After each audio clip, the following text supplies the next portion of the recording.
Hello, today I will be discussing sleep and memory and what it means for us today. So, a little bit about the science behind sleep is it's important to mention our circadian rhythm, which is otherwise known as our body's internal clock. So, it's a 24-hour cycle that actually regulates our sleep wake patterns, the release of our hormones, our body temperature, and melatonin is an important player in the circadian rhythm because it is helps our body follow it by inducing sleep. It's triggered by darkness and suppressed by light, and its levels rise in the evening, which is what helps induce our sleepiness. So there are two main types of sleep cycles, which a full sleep cycle actually lasts about 90 to 110 minutes and will repeat itself throughout the night.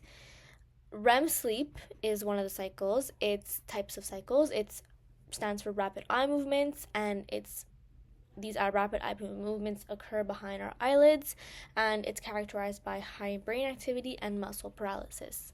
Then we have not REM sleep, which is characterized by the slowing of the brain activity and breathing as well, and heart rate, and our muscles relax and our body temperature drops. So just starting off with not REM sleep, because this is the stages 1 to 3 of sleeping that chronologically occurs first. So stage 1 is light sleep. It's actually when we have our sleep onset, which is the transition between wakefulness and sleep. So our muscles relax and occasionally we have some muscle twitches.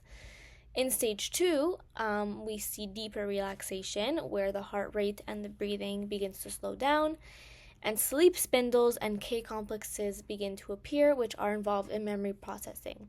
So sleep spindles, are brief bursts of brainwave activity. They usually last between 0.5 to 2 seconds, and they are linked to memory consolidation. K complexes are active brainwave patterns that can actually be measured with an EEG.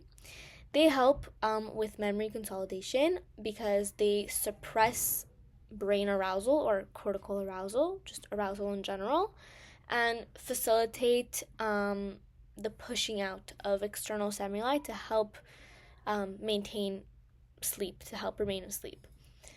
In stage 3, we have the deepest stage of NREM sleep, which is non-REM sleep.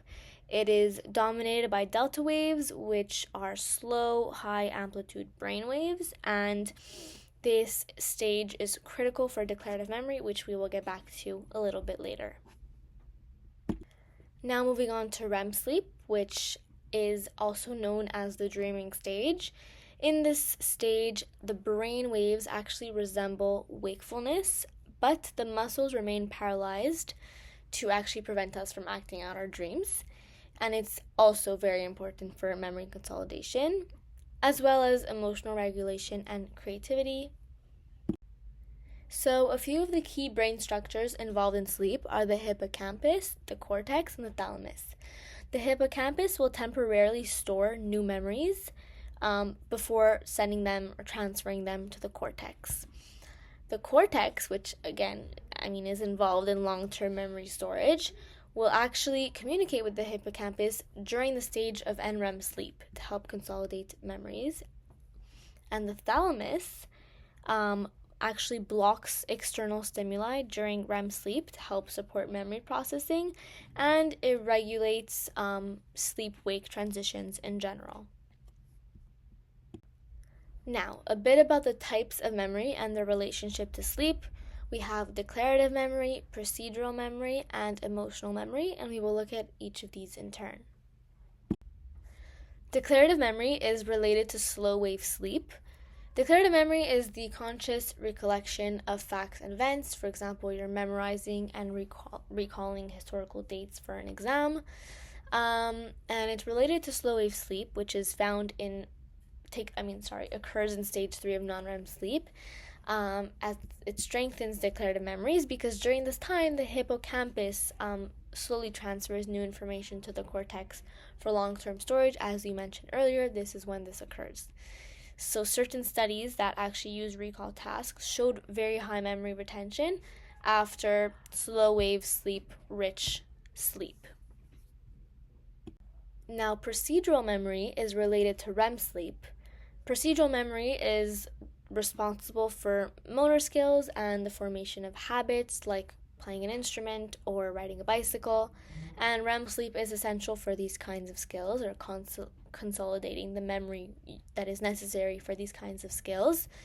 And during REM sleep, we actually we see that this is involved in procedural memory because of synaptogenesis and neurogenesis. Synaptogenesis is the creation of or the strengthening of the synapses between neurons, and neurogenesis is the formation of new neurons in general, which essentially strengthens our neural networks altogether, and this is what improves our performance tasks, which are based on procedural memory.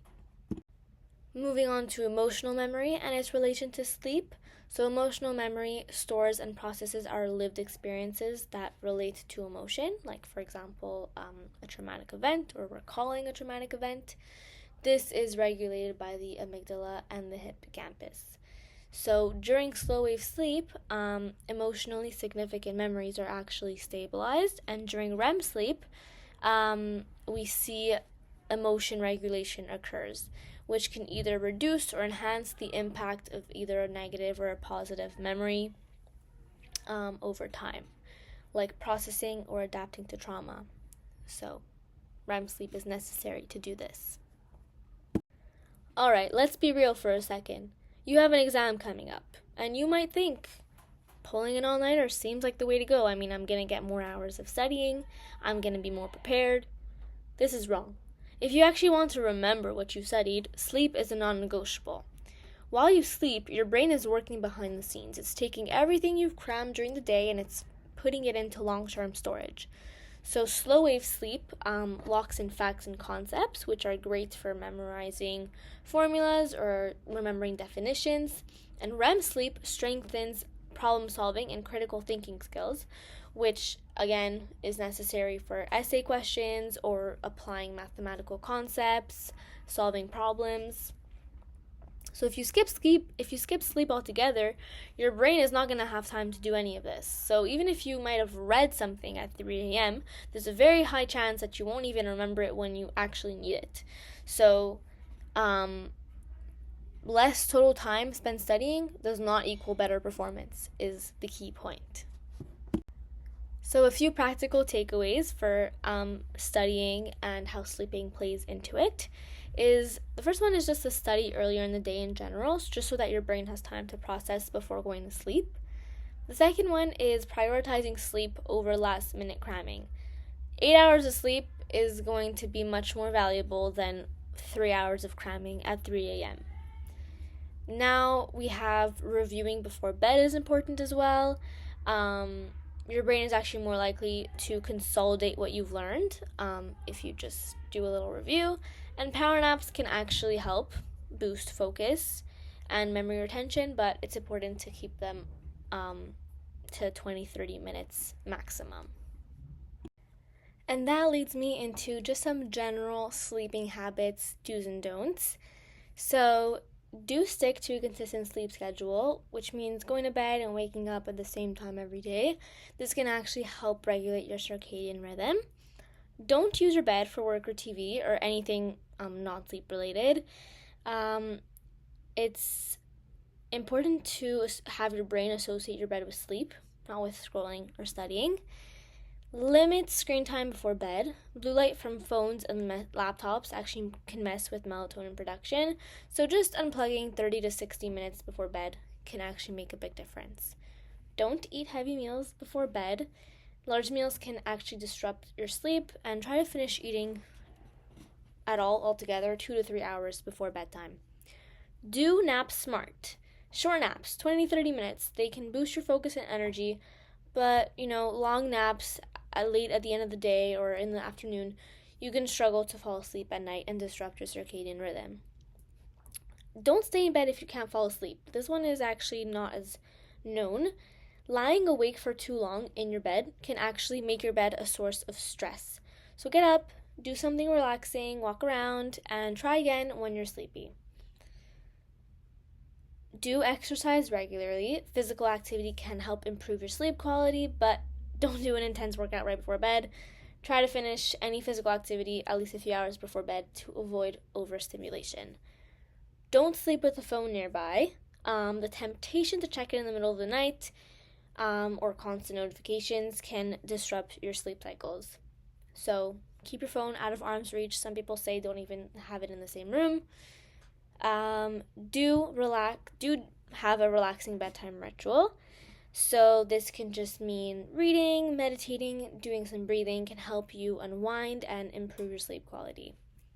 Don't drink caffeine late in the day, even in the afternoon, because caffeine can stay in your system for 6+ hours, and this can disrupt your sleep schedule.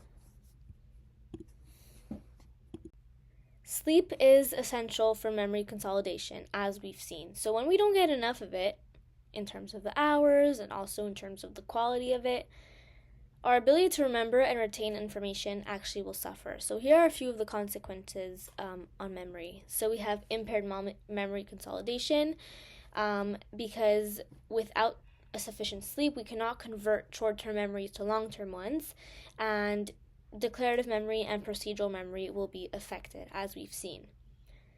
We can have difficulty with memory retrieval because when we're sleep deprived, it's harder to access stored memories. Our brain will have trouble pulling up information we've already learned, and this can affect our day-to-day performance. We have impaired learning ability as well.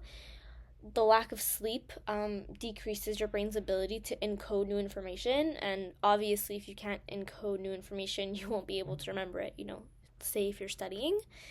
Then we have increased forgetfulness. So sleep deprivation can lead you to